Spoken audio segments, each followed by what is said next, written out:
جزاك الله خيرا وبارك الله فيك. سائلك صدن يا سديدات حولي هي شيخنا واحد جرا gabadh la ila qabo gabadhaas waa la iga qariyay oo maan ogeyn gabadhaas caqabado badan ayaan kala kulmay oo ilmihii ugu dambeeyay markaan dhalay waxaan maray dib weyn waxa la igu sameeyay sixir ninkiina waxa laga xidhay gabashi oo cidhiidhi ayuu dareemayaa markuu isoo fiiriyo marka sheekh furniin ma dalban karaa maadaama aan dibkaas in muddo ah aan hadda ku jiray masalada ku saabsan in gabadha la sixray ama wadaadkeeda la sixray tabcanna ay tuhunsan tahay in islaantii dambe dib laga keenay sixirka ay ka dambayso sida hadalkeeda ka muuqata tuhumadaasi sax ma arrintaana lama jasmin karayo maxaa yeelay haddii iyadu aynan qiranin markhaatiye iyo caddaynna aan loo helin waa tuhmo tuhmadana ilaahay wuxuu yidhi يا أيها الذين آمنوا اجتنبوا كثيرا من الظن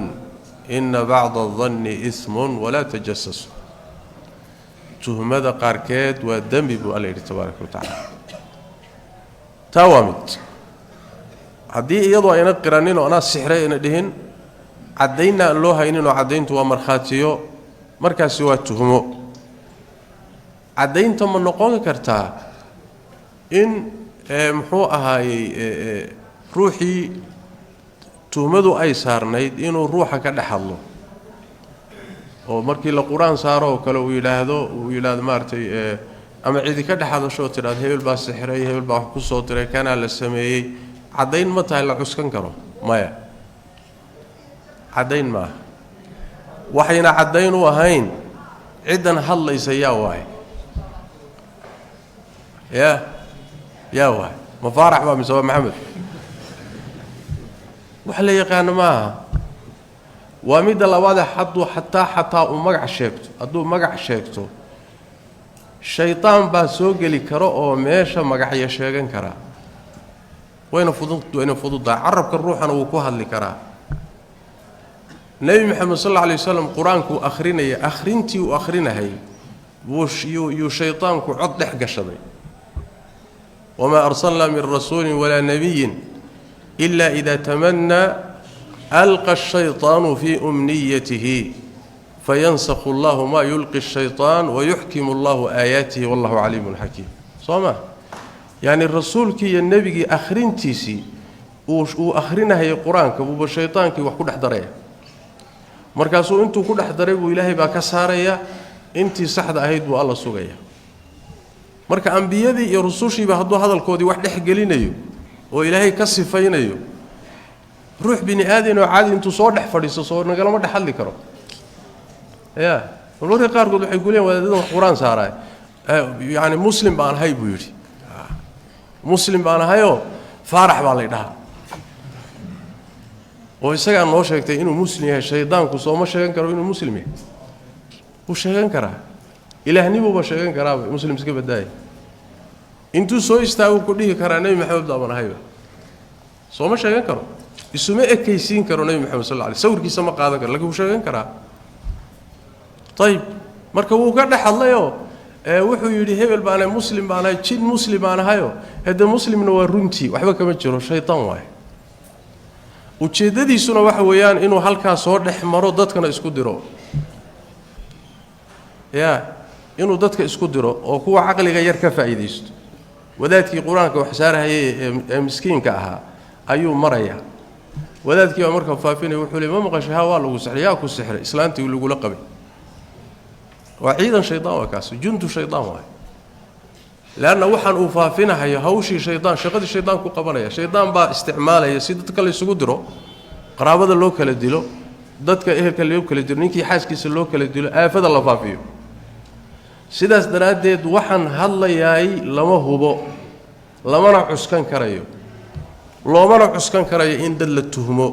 لما نعسكن كرايو وحل الشيء إنه حقيقية هاي سيداس دراديد أرنتاس وخلط arintaasi guriyo badan baa ku dumay aaba badan baa ka dhacday dad badan baa ku kala cararay wadaadada wax quraan saara qaar badan baa hawsha galay oo ku aafoobay oo ogsoonahay inay dad badan isku direen hawshaasi marka wax way halaga waantoomo wax aad iyo aad halis u ah markii inta laga yimaado gabadha dhibka sheeganaysa oo la wadaadkii waa isbedelay markuu isoo fiiriyo waaba muxuu ahay sidii horma hawshii gogashana ma bahayaba oo waajisay sidaas daraadii furitaan ma dalban kara haday tahay waxaan ku dheelahay intaadan gabadha lagu guursaday aadan tuhmin adiga khiyaarka ku furan waxa wadaadkii haduu tabar dhigay oo sariirtii tabar dhigay ishradii iyo wada noolaanshihiina kugu adkaaday furitaan waa dalban kartaa halka way khiyaarka ku furan adoon cidna tuhmin laana waxa way haweenaydu hadii ay يعني noloshu ku adkaato ninka la noolaan kari weydo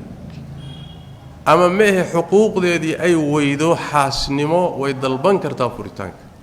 sidana waxa tilmaamaya xadiidka nabiga sallallahu alayhi wasallam ahmed iyo tirmidhi ay soo saareen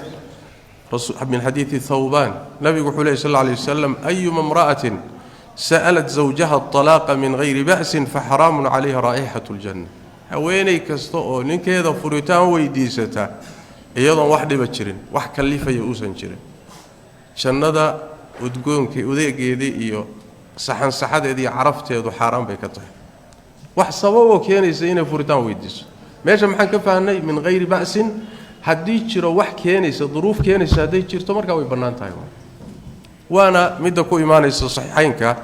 xadiidkii imra'ata thabit ibn qays saxaabigaasi xaskiisi واتي رسولك أتم صلى الله عليه وسلم وكنت رسولك إلهي ثابت بن قيس ما أعتب عليه في خلق ولا دين لنك أخلاق الدين منك وعبين مايو وحبك الشيء مايو لكن سكلا نقول بصدق ولكني أكره الكفر في الإسلام وحان كيابيا أنا مسلم إنا قال لي ما قلنا بمعنى وحوي حقوق دي سينان قدام وايو إنا كحد قدبو إنا كسو بحي وايو inaan halka dambi aafa iga soo raacdan ka yaabi saas daradeed ninkan silhay la iga dhaho ma la joogi karo laba joogi kartid miya ilaa la joogno bi Muhammad sallallahu alayhi wasallam ama nac ama jeclow ama jeclaalin hoos joogno bi Muhammad sallallahu alayhi wasallam suurtagal ma rasuulku sallallahu alayhi wasallam marka wuxuu ku yiri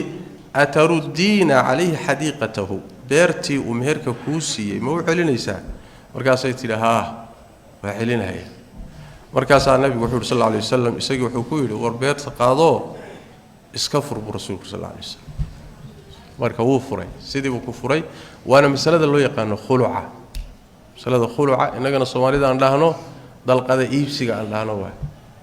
tayib marka waxaan ka wadnaa khiyaarkaasi waa u furay gabadha hadii ninka dabeecadiis bedesho hadii la noolaan kari weydo hadii guriga xiriiri ay gasho hadii ay dul qaadan kari weydo xamili kari weydo nolosha ama ma ahe ay xuquuqdii gogashaba weydo way ka weydo marka furitaan way dalban kartaa haduu furitaanka diidana xaq waxay u leedahay inay isfasaqdo oo maxkamadda sharciga marka ay tagto laan xuquuqdeedii baa maqan waa inay xuquuqdeeda raadsato inay u sabirto u dul qaadatana ka fiican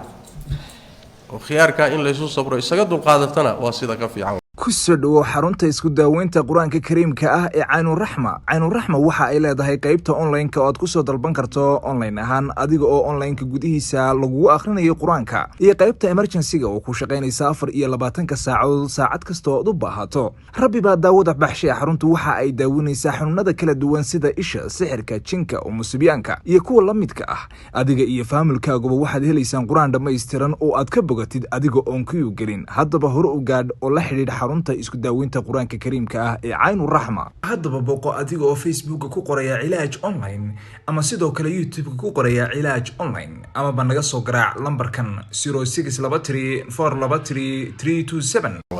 wallahu a'lam